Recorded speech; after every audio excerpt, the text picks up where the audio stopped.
And just like that, week 5 is upon us, and we are back to making our sit decisions for the week. But Ed, this week is the first week we have to deal with one of the most inconvenient parts of fantasy football, the bye weeks. Yes, damn those lazy NFL players needing a week off. Shocking stuff. But yes, quite an early bye week, week 5. But yeah, some big hitters missing. So you've got the Falcons on a bye week.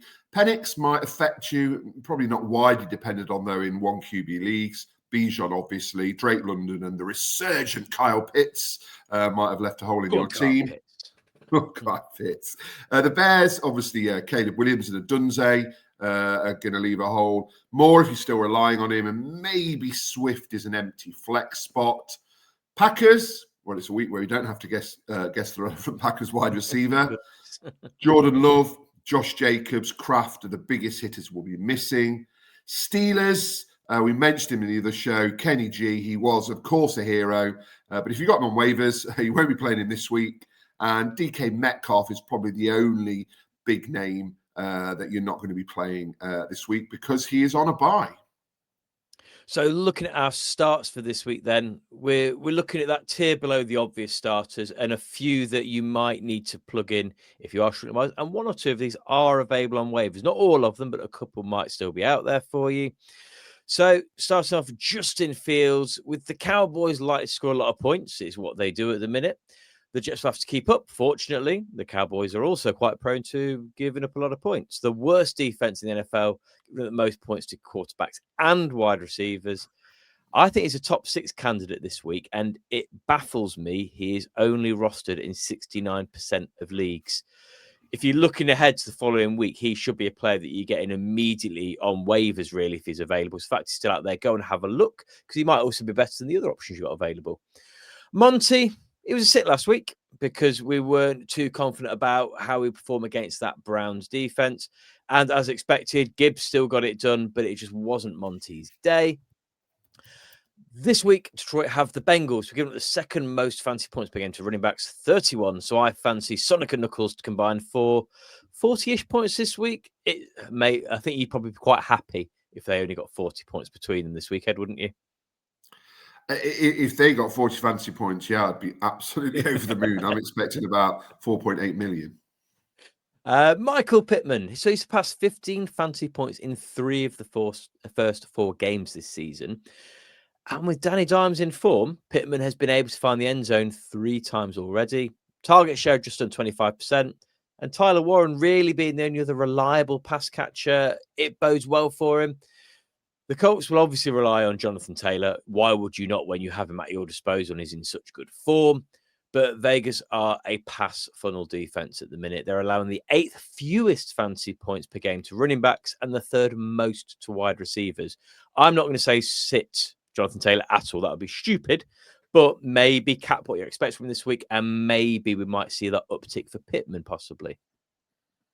Yeah, I think I've been really pleasantly surprised by Pittman this season. He's somebody I've been so high on in previous seasons. He's such a talented receiver, but I think we joked over the last couple of seasons. You never knew which Colts receiver to pick, and it ended up being none of them were really worth picking. but yeah, he was probably drafted top 50-ish, wasn't he, Pittman? And he's knocking on the door of the top 20. So at the moment, you've got some real good value in him, and I'm pleased for him because I think he's a real talent. Zackert's up next. 2 fancy relevant weeks with Daniels throwing in the ball and 2 bus weeks with Mariota throwing in the ball. Daniels, at the time of recording, could well be back this week. So if he is, I think he's worth picking up. Chargers are middle of the pack against tight ends, but should be good for 12-ish points, which might do you a job this week. Also, still available in 25% of leagues. So if you are in a tough spot, worth having a check on your waiver wires. Already checked, Ed, not available in any of our leagues. So there's no need for you to look. The service I provide for you there.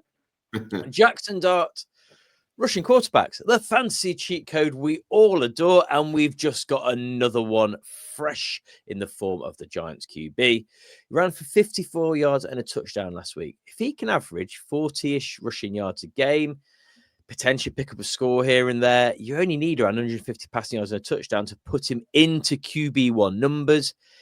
If he gets a couple, he'll sit as a top 10 QB most weeks. I Can I think he ask you a could. question? Yeah. Does Jake Browning classify as a rushing quarterback? He does a lot of running about. He doesn't classify as a quarterback. Okay. he is a fan who won a competition and he's living his dream.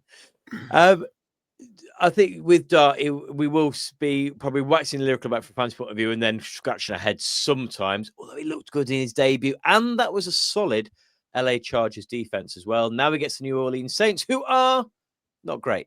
Let's be fair. For 4 weeks, they're giving up the 5th most fantasy points per game to QBs. So Jackson Dart could be a good shout this week. I don't think we'll be saying this the week after because they've then got the Eagles. This isn't getting carried away. Oh, Jackson Dart's had a great game and I banged on it all the offseason. The matchup is nice for him this week. Trey Benson, his usage last week was encouraging, yet not headline grabbing. The Titans are giving up the 4th most fantasy points per game to running backs. The likely positive game script will likely result in higher volume, hopefully then see some greater efficiency. For me, don't panic, lock Trey Benson in this week. Any of those you have got lined up to play in your rosters, Ed, this week? Yeah, Zach Ertz is someone that I've got in a couple of leagues. So that may be why you couldn't find him in all of the leagues. And I'll definitely be starting him where I can. And Monty, I benched him last week following your advice, Mark. But I will be removing him from that bench this week because he will be getting lots of fancy points. Let's have a look then at some sits. But before we move on to that, please do take a moment to subscribe, to like, and to also give us a share. Bring you 4 shows each week, including our start sits, our waiver wire pickups, DFS, and streaming options coming to you on a Friday evening. Ed, when we're looking at players to sit, it's sometimes a little bit tough because some of these players, if waivers have hit you and you're struggling with injuries, you might have no choice but to sit, but start some of these players we're staying to sit. Tua is interesting because I've actually seen Tua down as a start in a number of places as well. And it almost made me think maybe I'm getting it wrong. I shall take him out. But I'm stubborn when it comes to sticking to my guns, so I'm going to do so again this week. He was starting 13% of the leagues last week. Why? I don't get it. I still don't know why we're starting Tua. Is a sit every week candidate for me, genuinely. And I think the Panthers allowing Drake May to do bits last week is why people are thinking maybe plug him in. I've just not seen it. So Tua is not a player I would be chancing it this week. And they're also giving the 4th fewest fantasy points per game to QBs. Jordan Mason. Last week, Jahmyr Gibbs able to find room because he's Jahmyr Gibbs. Montgomery much more closely resembles the type of runner Mason is. And Monty carried the ball 9 times for 12 yards. So I think this is a situation where you're going to have to be sitting Jordan Mason this week as well. I think the hype around Aaron Jones being out absolutely is fair enough. But for me, let's rest Mason this week. Ja'Cory Krosky, get my words out. Ja'Cory Krosky Merritt, he's not taken the reins as the Commanders as we had hoped. That off-season hype seems to have simmered down a little bit. Still started in 40% of leagues last week, which seems very optimistic. The Chargers, as already said, great against the run, giving the 4th fewest fantasy points against running backs, 14.88. And with Jason averaging 7 carries per game, I wouldn't be starting him anywhere this week if I were you.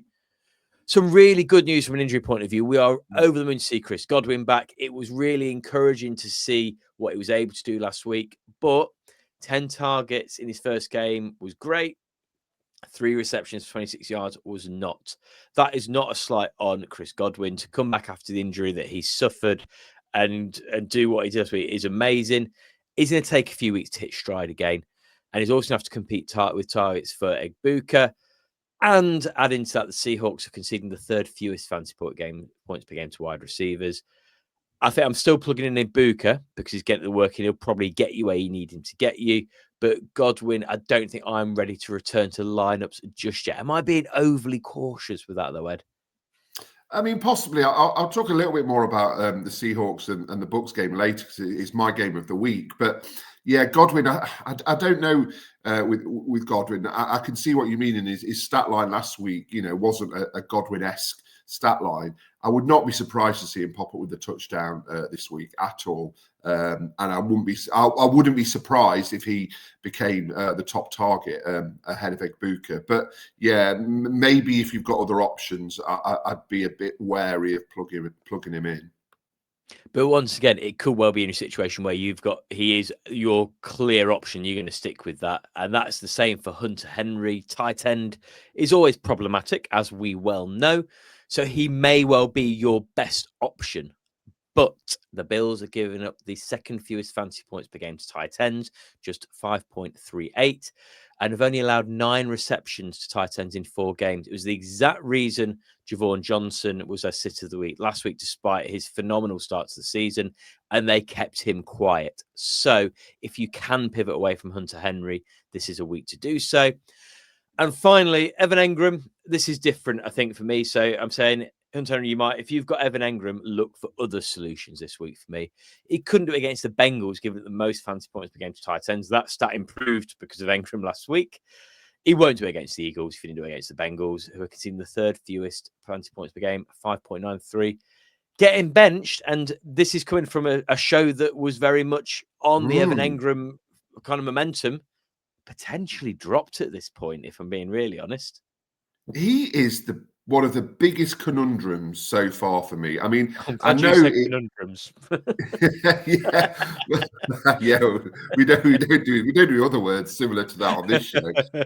No, I mean, he was kind of. I don't know. We were so high in him, and he's got everything in place. I mean, I know the Broncos' offense has kind of stumbled a little bit at the start of the season, which is affected him. But yeah, I expected a big season from him, and I really don't understand. And you're right. I think in a couple of leagues where I've got him, I'm bored. I'm on the verge of dropping him. The reason I'm not quite yet in some places and have in others is obviously depends who's available, but I've got Mark Andrews and the Ravens sat in my mind from last year, where it just took a while for things to get going, and then the obvious solution did appear. So I fully feel I could regret dropping Engram later on, but at the minute, I'm just not sitting. You can't just keep sitting on hardly any points week after week at such a crucial position. On to then, Ed, your game of the week, which you've already said is the Buccaneers versus the Seahawks.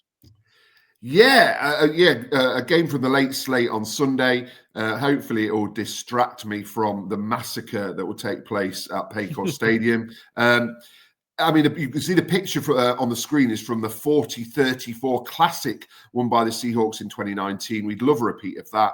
I'm genuinely looking forward to this game. It's two teams that have had, very good 3-1 starts and look like genuine playoff contenders. The Bucs have carried on from where they left off last season, and the Seahawks bounced back well following that defeat in week 1 in a tight game against the 49ers. It should be entertaining. A couple of decent defenses and some exciting talents on both sides of the ball. But when it comes to your fancy lineups, locked in for the Bucs, Baker, QB8. He's been solid rather than spectacular so far, but if you've got him, you're probably starting him. Also, Bucky Irving comes off the back of a big week against the Eagles. He's now RB9 overall. And as we mentioned earlier, Egbuka is probably in the locked-in category now, which is really impressive for a rookie. Despite just 4 receptions from 10 targets last week, having said that, he still managed 100-plus receiving yards and a touchdown in those 4 receptions. When it comes to the Seahawks, JSN's nailed on. Great start to the season, truly looking like the wide receiver 1 many thought he could be. Currently wide receiver 7. You're also probably starting Kenneth Walker. Despite a mixed start to the season, he's definitely the lead back and is going to get the workload to build those big points. When we move into the could pay off category, Bucs, I'm putting Chris Godwin in this category. He's a risk, but he could pay off. You mentioned he only managed 3 from 10 last week for 26 yards, which was disappointing. He's rusty, but I wouldn't be surprised if he popped up with that touchdown.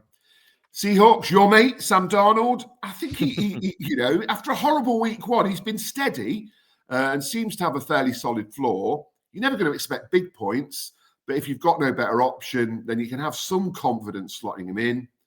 Charbonnet's a gamble at running back. And I was debating between could pay off and sit. The Seahawks are leaning on the run game and he's getting the touches, but he lacks the productivity and he's reliant on a touchdown to get anything resembling a decent score. Against the Steelers, he managed 0.67 yards per carry from 15 rush attempts. That's an impressive stat. That's not I very reckon I good. could maybe get close to that just by falling over. It's just lying down. He's not the productivity of Kenneth Walker. Cooper Kupp's a big risk with only one productive week out of 4. Maybe he's due another, if I'm being kind. And when it comes to sits, for the Bucs, Rashad White just isn't getting the workload. Even the receptions he got last week didn't do much to make him appealing. Week 2, where he got a touchdown and 10 rushes, seems like a bit of an outlier. And K. Dotton should remain firmly on your bench. He's done nothing so far this season, despite quite high expectations. I'd also avoid Sterling Shepard, who's touchdownless and only one score of more than 8 points. And when it comes to the Seahawks, what you've got left really is both tight ends. And I wouldn't touch either of them. If you're going to force me, I'd consider starting AJ Barner. But Elijah Arroyo, the rookie, hasn't really got much of a look in. No, I think it really is an interesting game, though, to see so many of those little things. I think JSN, for me, is a player I'm really pleased to see come through. We spoke about 100%. A lot that it felt that at the end of last year, we were verging towards the break side of make and break. So this really was a crucial season. And it's great to see him doing what we'd hoped he could do. And Baker, isn't it amazing that he's currently sat at QB8 and we're saying he's doing all right? QB8 would have been mind-blowing for Baker a few years ago, wouldn't it? It's. I mean, we've spoke about it so much, haven't we? But to see him turn himself around, as a player, in terms of attitude, consistency, it just shows you, doesn't it, that if you find the right place, the right coaching setup, the right scheme, all those sort of things, and he always had the talent, and good luck to him. If you are still watching us at this point, you're going to be coming back for some more of our shows in the future. So please do click that subscribe, like, and share button. And that means that each and every week you will get the opportunity to see what is mine and Ed's favorite part of any show that we do. Are you ready, Ed? Oh, you go on then. Fantasy Pops, Heston versus Ed. I'm winning 3-0. I'm doing really well. So, Fantasy Pops, it's rubbish. If you've not seen before, is where each week we take it in turns to put together a fantasy-based proposition bet to each other. And currently, I have won 3, and we have done 2. We have done 3. In my head, because we did the season-long one first, and that's worth 3 points. In my head, it's 3-3, is it? Okay. Even though I haven't added that up. And I know that Lamar Jackson's in my team and he's not playing this week. It's still 3-3. So I might try and add that up this week. And obviously, I won't mention it next week if I am behind. Excellent. That's classic Ed-based work there. Last week, I picked, get my words out. You picked a top 2 me. It was the top 2 battle. And the only one I got wrong was the one that I knew was probably going to be wrong, but I had to go for Lamar Jackson, baby. We won't talk about how that game went. Let's move on from that. CMC outscored Taylor. Puka outscored Sam Brown. Ferguson outscored Javon Johnson. And the Seahawks outscored the Vikings. So I ended up 4-1, took the points on the week. So, Ed, I have decided, how can I bring you back into it? So I have chosen something to be right up your street. You've got to choose, Ed, the worst lineup. So we are looking at this week, as it says on the screen, the lowest score wins. We have chosen a quarterback, running back, wide receiver, and tight end each. And the goal is to get the lowest total score of those 4 players combined. But we cannot pick a player that will score 0. If a player scores 0, then we will receive the other person's opposing player's points plus 5 as a penalty. But if someone is rubbish and scores minus points, absolutely those points are in the bag. our teams, Ed.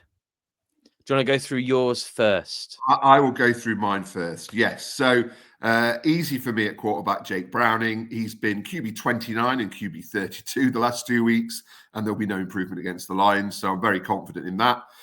Running back, I chose Dylan Sampson.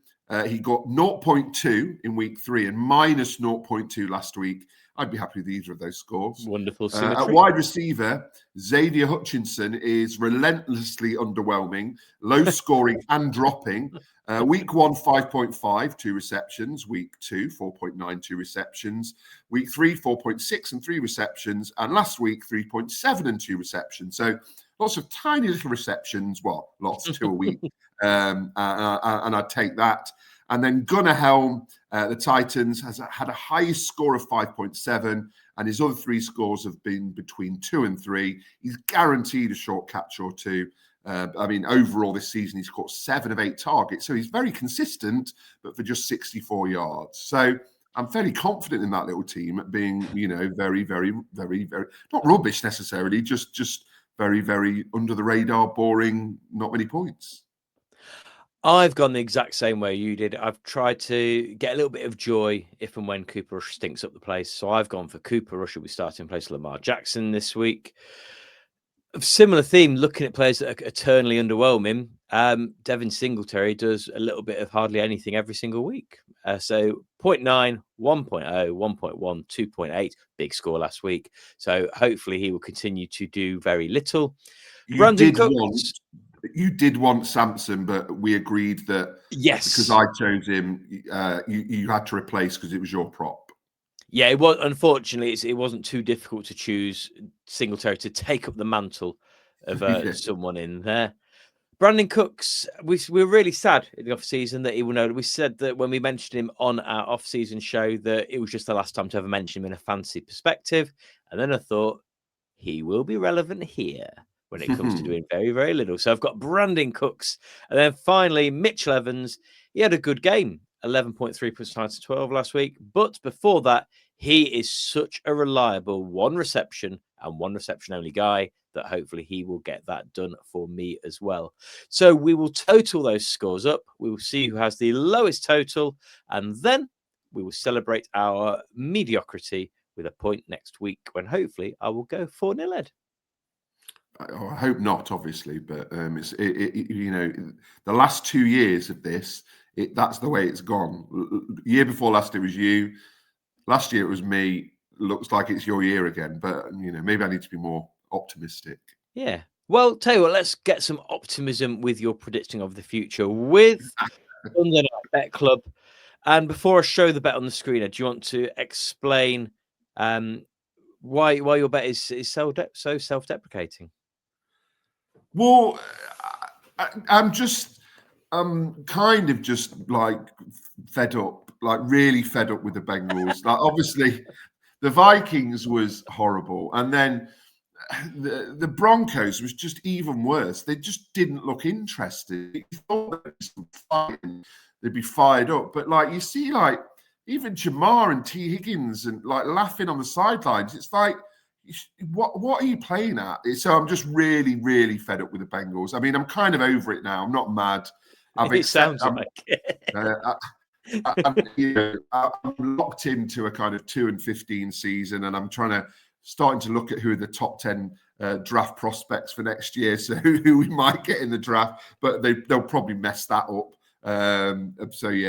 So basically, my bet is, well, the Bengals are rubbish. Let's celebrate it and try and make some money from it. I can't see anything other than a massacre at Paycor on Sunday. It's quite funny watching the Bengals social media campaign, and it's kind of like, it's quite good what they do. They call it Stripe the Jungle, where each block you're told what color to wear, like black or orange, so it looks like stripes. It looks really good, but the comments underneath this on social media are hilarious, like read the room, etc.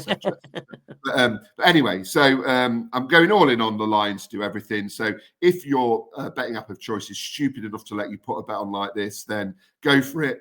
Lions to win, they're massive favourites, 1.17. Lions to beat the handicap of 10.5. They'll do that with room to spare. That's 2.0. Lions total touchdowns over 3.5. So 4 or more touchdowns, easy, 1.8. Bengals total touchdowns below 2.5. They won't get 1.44. The team to score first, the Lions, 1.57. The first scoring play, Lions touchdown, 2.2. The first scoring play of the second half, of Lions touchdown, 2.1.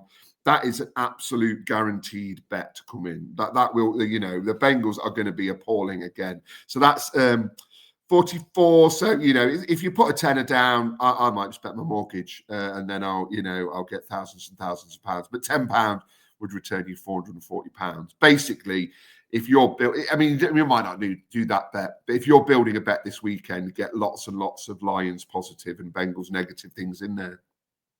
We had a win last week as well, Ed, because for some reason, every single time we have chosen as our bet of choice. It was a scorigami.